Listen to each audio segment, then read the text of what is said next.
Eu quero pedir aos irmãos que, por favor, abram suas Bíblias em Hebreus, capítulo 13. Eu quero compartilhar algo que o Senhor gerou em meu coração. Hebreus, capítulo 13, nós vamos ler os versículos 5 e 6.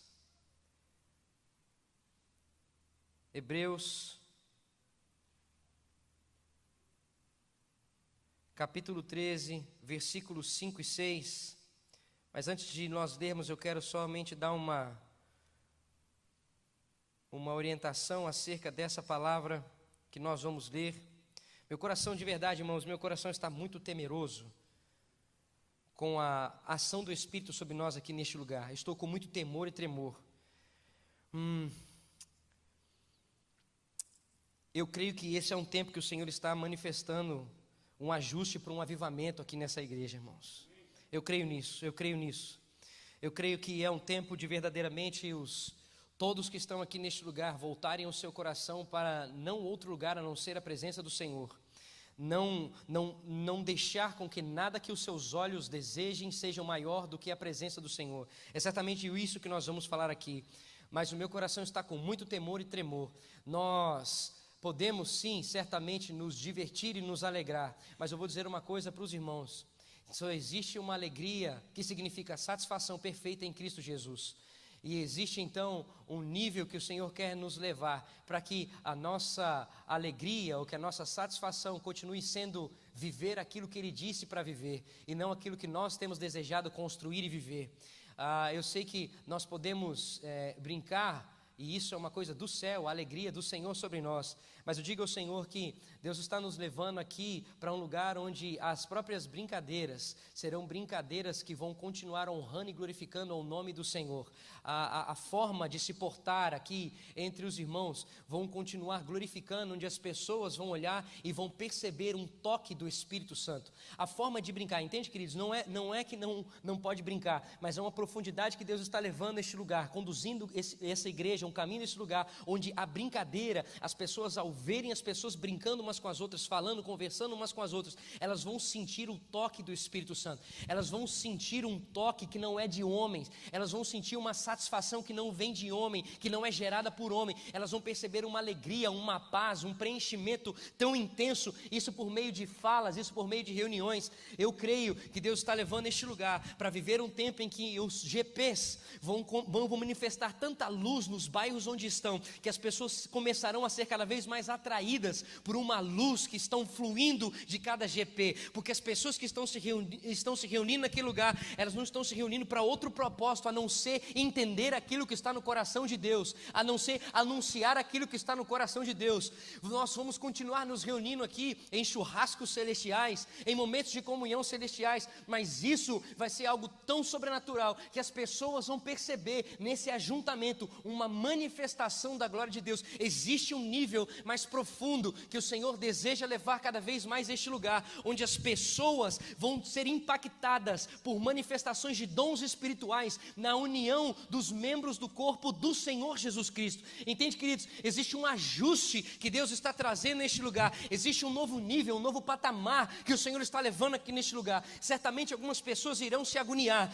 e outras pessoas irão mergulhar. Certamente algumas pessoas não vão entender, as pessoas não vão compreender mais por que tudo isso. Outras pessoas vão conseguir compreender e vão se entregar e vão mergulhar a uma dinâmica ainda não vivida, uma dinâmica nova, algo como o sábado passado nós ouvimos, um vinho novo sendo gerado, sendo derramado. Existe um nível que o Senhor está levantando neste lugar e conduzindo neste lugar, aonde todos nós estaremos rendidos e viveremos dons por meio dos dons do Espírito. Nós vamos viver um alinhamento com a presença de Deus de tal forma que nós juntos vamos manifestar mesmo a glória de Deus e as pessoas serão curadas. As pessoas serão saradas, as pessoas terão uma perspectiva do que é andar com o Deus da glória, as pessoas vão compreender o que é viver um novo nível, assim como os apóstolos mostravam para nós o que é viver esse nível. Então, em nome de Jesus, querido, continue com o seu coração sensível à presença do Senhor, desejando viver uma unidade, uma sensibilidade que é gerada por Ele, para que aquilo que você faça possa engrandecer primeiramente ao Senhor, segundamente ao Senhor, terceiramente ao Senhor, e só Ele seja honrado e adorado, e o seu coração só encontre satisfação nele. E o seu coração só encontra satisfação quando você estiver buscando e se entregando a Ele em nome de Jesus. Olha, queridos, essa palavra do Senhor é algo que chama tanto o meu coração e alinhou muito o meu coração durante esses últimos meses. Essa foi uma carta escrita para os judeus que começaram a acreditar que Jesus era o Messias. Judeus então que começaram a entender que Jesus era a verdade de Deus, que Jesus era o Filho de Deus e que Jesus era o Salvador do mundo. E por eles estarem declarando então, por esses judeus estarem então se convertendo, entregando o seu coração, reconhecendo quem era verdadeiramente o Senhor Jesus, qual que era o processo de uma pessoa que vivia numa cultura judaica que se rendia a Cristo Jesus? Começaram a ser perseguidos, eles começaram a perder as oportunidades de trabalhar, eles começaram a perder as oportunidades de desenvolver a sua família, eles começaram a perder a oportunidade de estar com a família, eles começaram a perder a oportunidade de viver uma vida e começaram a ser perseguidos a ponto de serem presos e de serem mortos. Então, essa é uma carta que está sendo escrita para que o coração deles não se demova da posição que Deus colocou. Essa é uma carta que foi gerada para que eles continuassem permanecendo na fé, continuassem entendendo o que é viver por meio de Jesus Cristo. E aí, então, nessa carta, você pode ver que existe uma revelação para que eles não deixem Cristo e não voltem às práticas judaizantes. Por isso que o escritor de Hebreus prova que Jesus Cristo, ele é superior aos líderes da antiga aliança. O que significa isso? Do capítulo 1 ao capítulo 2 de Hebreus você vai entender o que Jesus Cristo, ele é superior aos anjos. Do capítulo 3 você vai entender que Jesus Cristo é superior a Moisés. No capítulo 4 ao capítulo 7 você vai entender que Jesus é superior aos sacerdotes araônicos. Do capítulo 8 ao capítulo 10 você vai perceber que Jesus é o sumo sacerdote, ele é o sacrifício e ele é o sacerdote perfeito. E do capítulo 11 ao capítulo 13, que é esse texto que nós vamos ler, nós vamos ver que Jesus é o caminho que chama as pessoas a permanecerem na fé. É Ele que alimenta e que impulsiona as pessoas a permanecerem nele. E aí eu creio, queridos, que assim como essa instrução serviu para que esses hebreus permanecessem saudáveis em Cristo Jesus, essa orientação vai servir para que a gente permaneça ajustado saudavelmente com uma fé saudável em Cristo Jesus. Leia comigo então Hebreus capítulo 13, versículo 5 e versículo 6. Diz assim a palavra do Senhor: seja a vossa vida sem avareza, contentai-vos com as coisas que tendes, porque ele tem dito: de maneira alguma te deixarei, nunca, jamais te abandonarei. Assim, afirmemos confiantemente: o Senhor é o meu auxílio, não temerei, que me poderá fazer o homem. A instrução de Deus para esse povo foi, primeiro versículo, primeira declaração: sejam vossos costumes sem avareza. O vosso costume aqui significa então a maneira de conduzir a vida, a maneira de se portar diariamente. Avareza, você sabe muito bem, todos nós sabemos muito bem, que o significado é apego aos bens, apego a dinheiro, apego às coisas terrenas. Então Deus está dizendo assim: escuta, para que a fé de vocês permaneça saudável, eu quero dizer para vocês que a forma como vocês devem conduzir a vida de vocês deve ser livre do apego às coisas materiais. É claro que não está havendo uma proibição para que os hebreus possuíssem bens, mas não se apeguem a isso. Não amem os bens a ponto de fazer os bens a coisa mais importante da vida de vocês, o foco da vida de vocês. O significado é: não tenha nos bens aquele que dita a paz. Traduzindo aqui para nós, o significado é: Deus é o único refúgio e fortaleza, e não o cartão de crédito, e não a poupança, e não as aplicações, e não o crédito na cidade. Deus é o refúgio e fortaleza. Tem gente que só se sente seguro quando tem uma poupança, quando tem uma reserva financeira, quando tem bens acumulados. Eu torno a dizer, isso com certeza não existe uma proibição para ter, mas a grande questão é: a sua paz não deve e não pode vir de algo que não é eterno, porque só o eterno tem a paz perfeita para o coração do homem. Então, você pode ter bens, e que o seu acúmulo de bens não seja um acúmulo que as pessoas ao seu redor não tenham e você tenha, porque quem recebe, recebe para semear. Então, você pode ter, mas que a sua paz, que a sua segurança não seja naquilo que você tem em bens materiais, mas seja no único que é o suficiente para a vida humana. Deus continua sendo o único suficiente para todo homem, o único caminho de satisfação. Então, eu quero lembrar para você que você veio a este mundo sem nada e você vai voltar a este mundo sem nada. Não se apegue às coisas deste mundo. Se você tem, dê graças a Deus. Se Deus tirar, Deus deu, Deus levou. Bendito seja o nome do Senhor. Se você se apega às coisas que você tem, então você de verdade troca o senhorio da sua vida. E se você trocar o senhorio da sua vida, Deus não sendo mais o Senhor da sua vida, é óbvio, é fato, como nós já falamos sábado passado, que o fruto disso vai ser uma falta de paz no seu coração. O fruto disso vai ser uma falta de propósito no seu coração. O fruto disso vai ser uma falta de saber como viver. Uma falta de você não vai conseguir se alegrar com aquilo que você tem. E eu vou dizer uma coisa para você, nem a morte para você vai ser refrigério. Porque se você troca o senhorio do Senhor, você está condenado eternamente a sofrer, diz a palavra do Senhor. Então a primeira orientação que o Senhor diz para esse povo, agora presta atenção, um povo que estava perdendo seus bens. Um povo que não estava tendo condições de ter bens. E aí o Senhor diz, eu sou a sua paz. Eu sou a sua segurança. Senhor, eu não tenho trabalho, eu não tenho condições. Senhor, eu não vou ter aquilo que eu conquistei até hoje, eu não vou conseguir mais permanecer. Senhor, como que eu vou viver? Se você está obedecendo a minha vontade, eu sou o seu Senhor.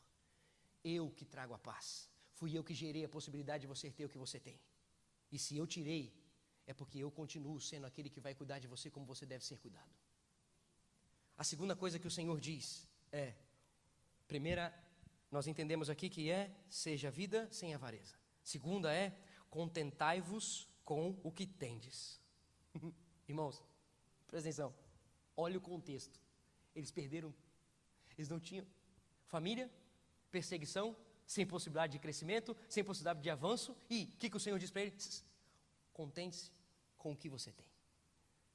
Irmãos, agora, pensa aqui junto comigo. Fala a verdade. É muito gostoso quando a gente encontra uma pessoa que é contente com aquilo que ela tem. É ou não é verdade, irmãos? Fala comigo. Não é verdade? Não é gostoso quando você encontra uma pessoa que ela é grata? Tudo que ela tem, ela agradece. Ela é uma pessoa leve, ela é uma pessoa feliz. É uma coisa que chega até a ser constrangedor. Tipo assim, rapaz, aqui está fazendo um barulho tão grande para um negocinho desse. Assim, você fica agoniado, você fala assim, rapaz, que coisa constrangedora, é uma alegria. Agora, presta atenção, é interessante a gente perceber que se você está contente com o seu emprego, você não vai ficar tentado com o emprego do outro. Se você está contente com a sua faculdade, você não vai ficar tentado com a faculdade do outro. Se você está contente com a sua namorada, você não vai ficar tentado com a namorada do outro. Se você está contente com a sua esposa, você não vai ficar tentado com a esposa do outro. Se você está contente com o seu ministério, você não vai ficar tentado com o ministério do outro. Se você está contente com a sua casa, você não vai ficar tentado com a casa do outro.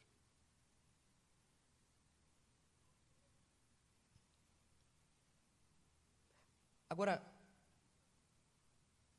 presta atenção. Tem gente que tem um tipo de pensamento muito complicado.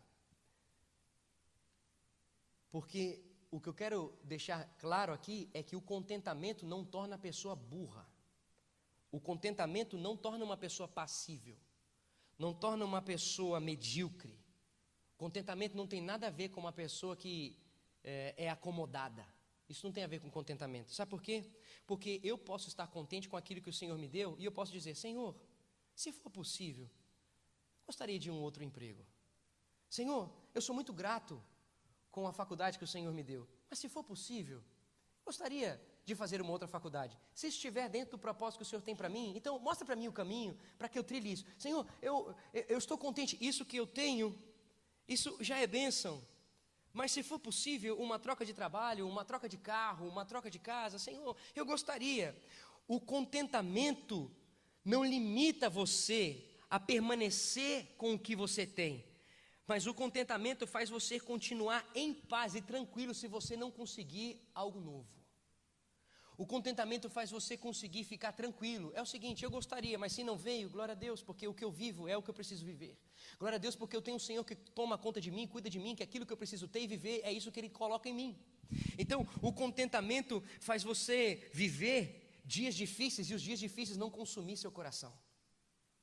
Porque se Deus é o dono de todas as coisas, e Ele sabe o que eu estou passando, e aquilo que eu estou passando faz parte do projeto dEle, então eu estou vivendo a vontade dEle. Se eu estou em obediência à vontade do Senhor, então essa dificuldade, ou essa agonia, ou o que for, isso aqui faz parte do que Deus está fazendo em minha vida. Então, Senhor, muito obrigado. Então, Senhor, muito obrigado, porque o Senhor tem me ensinado, ou vai me ensinar alguma coisa com isso que eu estou passando. Querido, agora, esse ser contente, ele também abrange outro sentido. Esse ser contente abrange o sentido de assim, não se acostume a um padrão de vida de forma que você tenha que viver em função desse padrão de vida. Não se acostume a ter um padrão de vida que esse padrão de vida se torne o seu Deus. Esse é o sentido de se contente com aquilo que você tem.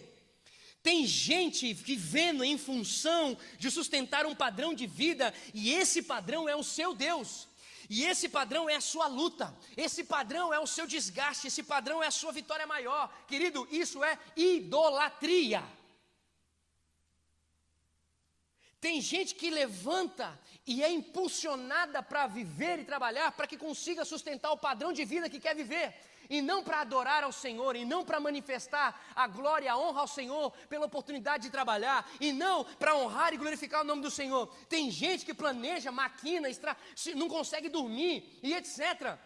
Para conseguir, rapaz, mas eu preciso ficar com esse carro, eu não posso vender esse carro, eu preciso ter essa casa, eu não posso vender essa casa. O que as pessoas vão dizer de mim? O que as pessoas vão olhar para mim? O que elas vão perceber? Eu preciso ter esse tipo de roupa, eu preciso ter aquilo, eu preciso ter aquilo outro. Eu preciso ficar comendo em lugar X e Y. Eu preciso ficar comprando em lugar X e Y. Eu preciso. Que Bíblia que você está lendo que diz que você precisa fazer isso? Que você precisa sustentar esse padrão de vida? Onde que o Espírito está dizendo isso para você? Que você tem que viver em função de sustentar um padrão de vida.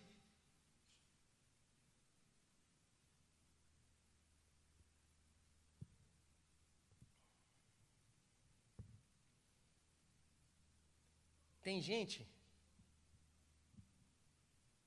que está acostumada a comer no Cheesecake Factory, Olive Garden. E aí, quando não consegue mais comer nesses lugares, começa a ter depressão.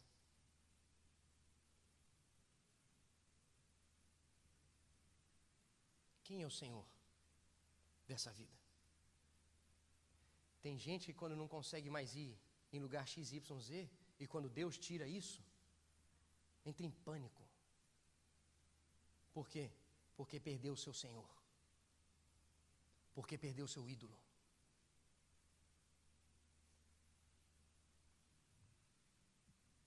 Agora, presta atenção no refrigério que Deus dá para esses hebreus, que então não tinham mais nada, e o Senhor está dizendo, ei, com aquilo que você tem, se contente. Com aquilo que sobrou, se contente. Presta atenção no que o próximo versículo 5, o Senhor disse. Porque Ele, Deus, tem dito aonde? Isso aqui é uma declaração que está em Deuteronômio capítulo 31. De maneira alguma te deixarei, nunca te abandonarei. Escuta o Senhor dizendo, não ponha a sua vida lutando em função de ter bens. Tudo que você perdeu e aquilo que sobrou, se contente com isso. Eu jamais te abandonarei. Eu jamais te deixarei. No original está escrito assim, não te deixarei. No hebraico está escrito desse jeito, não, nunca, jamais te abandonarei. Não e não. É uma ênfase pode confiar no que Ele está dizendo para você fazer agora. Pode confiar, porque Ele não vai te abandonar. Pode permanecer em mim, porque eu sou o Senhor da sua vida e permanecerei conduzindo você por um caminho perfeito todos os dias, em todo tempo e em todo momento. Escuta, essa foi uma ênfase, essa foi uma promessa que foi feita para o povo de Israel, quando o povo de Israel estava prestes a entrar na terra prometida. Era um momento de travessia, era um momento de mudança. Semelhante ao público que estava ouvindo essa carta, o povo de Israel, esse povo estava passando por uma mudança. Eles estavam mudando de um estilo de vida para um outro padrão de vida, de uma cidadania humana agora para a cidadania dos céus. Semelhante a esse momento de transição que você e essa igreja está passando em nome de Jesus. Esse é o momento, essa palavra vem para esse momento para dizer que o Senhor continua sendo o Senhor deste lugar. E existe um momento de transição que essa igreja está passando aqui. E essa é uma palavra do Senhor. Ele não vai deixar, Ele não vai deixar essa promessa. Agora presta atenção. Deus deu essa promessa para a Zion, para você que está aqui, que faz parte da Zion. Mas eu quero que você entenda uma coisa, que essa promessa, Ele não nos deixa, não nos abandona, não quer dizer que Deus vai impedir a gente de passar por dificuldades. Essa promessa não significa que a gente vai ficar tranquilo. Essa promessa significa que Ele não vai se ausentar em momento algum. Essa promessa significa: eu não vou deixar você em momento algum. Agora presta atenção. Lembra de Daniel? Lembra de Daniel e os amigos dele? Condenados à fornalha, porque não se curvaram aos deuses de Nabucodonosor, não se curvaram aos ídolos daquele lugar. Eles disseram uma coisa muito interessante. Eles disseram que não iriam se curvar a outro Deus que não fosse o Deus Todo-Poderoso. E eles responderam assim: se o Deus que nós servimos quiser nos salvar, Ele nos salvará. Se não, ainda assim, não vamos adorar seus deuses. Eles estavam dizendo: a gente vai continuar crendo, servindo, louvando e amando a Deus, Ele livrando a gente da dor ou não? Ele livrando a gente da escassez ou não? Nós vamos continuar curvados ao Senhor, Ele curando ou não, mudando ou não a nossa condição. Daniel estava dizendo que a relação dele com Deus não depende de um milagre vir, não depende de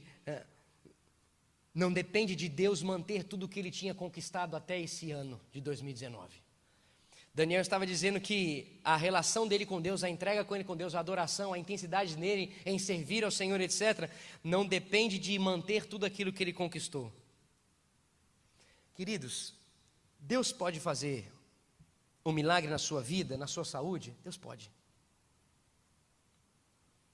Deus pode mudar a sua vida financeira? Deus pode.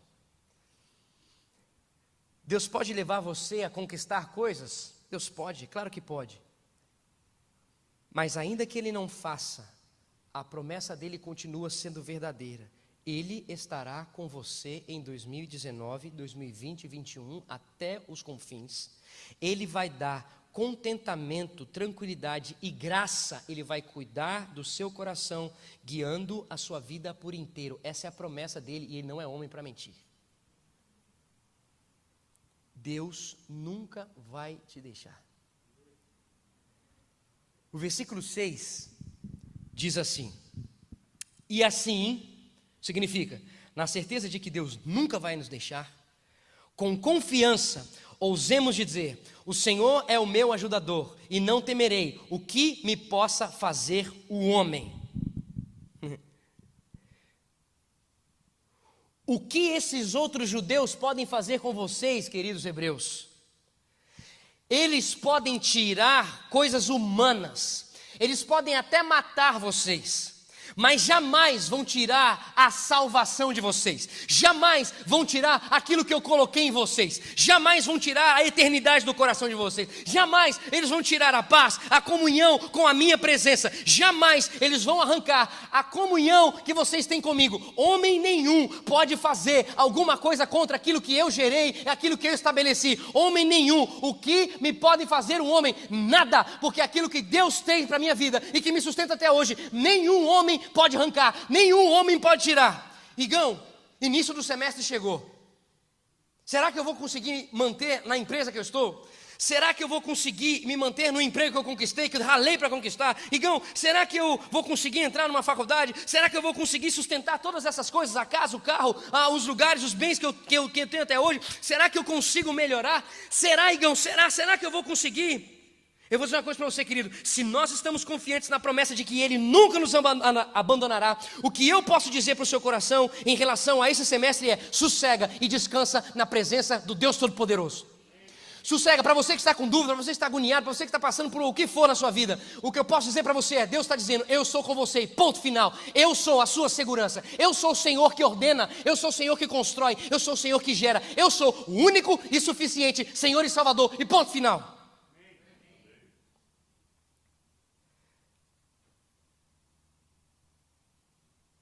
Eu vou ter quem e o que eu preciso em todas as horas.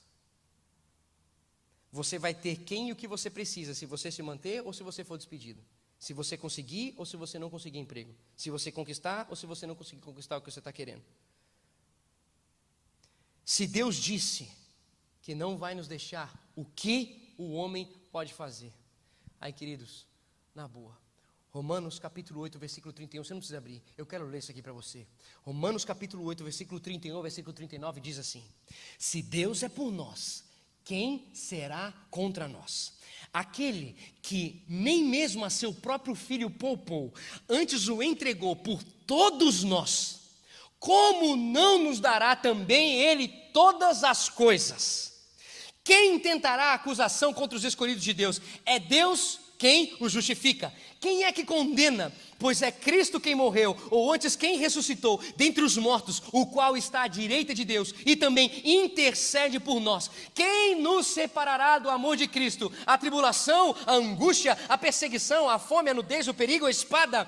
Como está escrito: por amor de ti somos entregues à morte todo dia, somos reputados como ovelhas para o matadouro, mas em todas as coisas somos mais do que vencedores por aquele que nos amou, porque eu estou certo de que nem morte, nem vida, nem anjos, nem principados, nem potestades, nem o presente, nem o porvir, nem altura, nem profundidade, nem alguma outra criatura nos separará do amor de Deus que está em Cristo Jesus, nosso Senhor.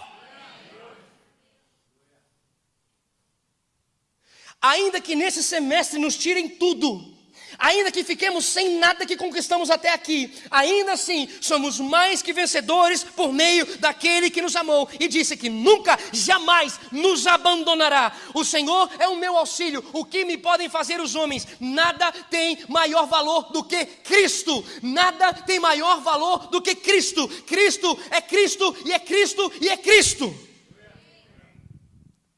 Fique em pé no seu lugar, por favor. Fique em pé no seu lugar, por favor.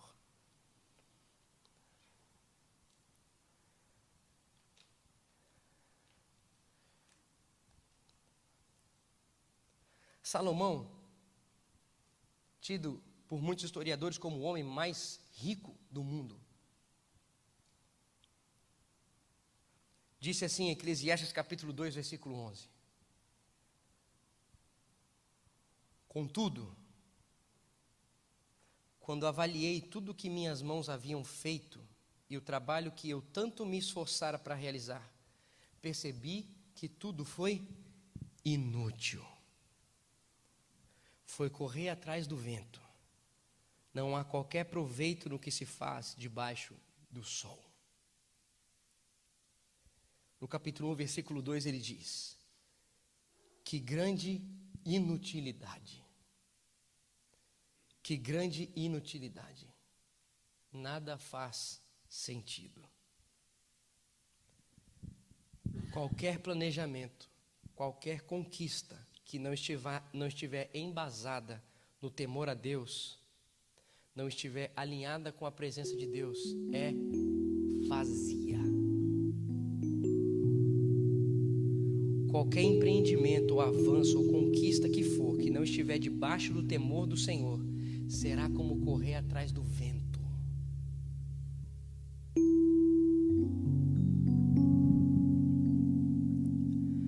A maneira de lidar com os nossos sonhos e as nossas aspirações aqui é colocá-las diante de Deus e estarem debaixo do temor dele.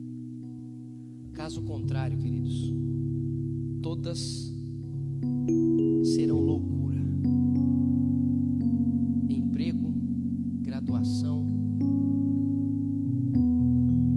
o que for, não estando em Deus, não partindo do altar, será vazio. Ao observar a sua vida até aqui,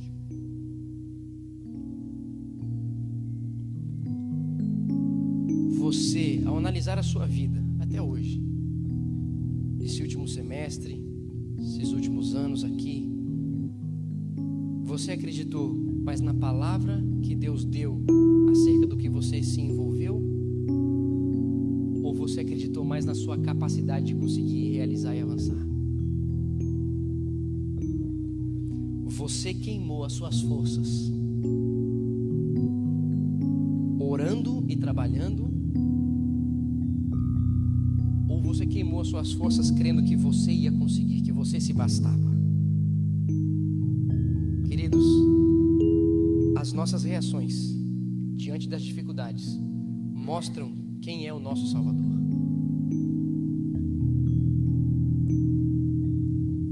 Se você no meio da dificuldade ficou procurando caminhos sem se render aos pés do Senhor Jesus, então você sabe a agonia que você passou. Se você ficou procurando saída, resposta, o que for, sem ficar humilhado na presença do Senhor, pedindo para o Senhor uma orientação, uma clareza de onde ir, por onde pisar, por onde trilhar, mas você ficou sem dormir, maquinando, não, se eu fizer por isso, eu entrar em contato com aquele, se eu conseguir aquele outro, se eu conseguir falar com essa pessoa, se eu conseguir, se você ficou queimando a sua vida, o seu sono, as suas forças, planejando, raciocinando, sem vir para o altar e sem isso ser parte daquilo que Deus conduziu você a fazer, você sabe o que eu estou dizendo, você viveu uma opressão na sua vida. Você até tentou tomar remédio para dormir e você não conseguia. Você até tentou, mas você não conseguiu. E se você conseguiu, você sabe a opressão que você começou a viver, porque você viveu alguma coisa distante daquilo que Deus disse para você viver.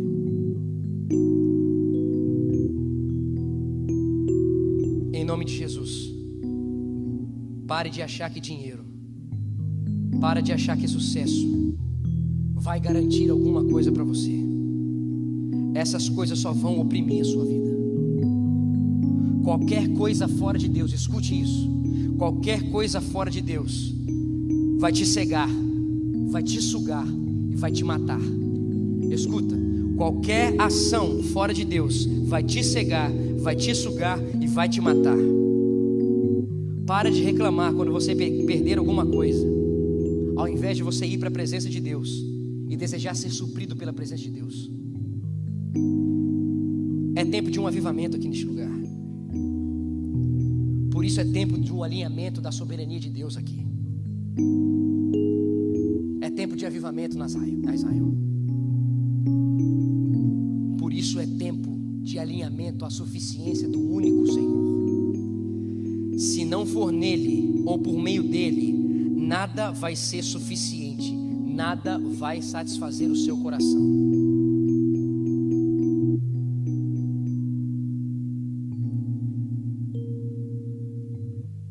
Se Deus tirou, tem glória dele manifesta nisso. Se Deus colocou, tem glória dele manifesta nisso. Então é para buscar ele, para saber como lidar com aquilo que ele deu. Porque quem sabe isso que ele deu não seja seu, seja para semear para outro que ele vai chamar a sua atenção para semear.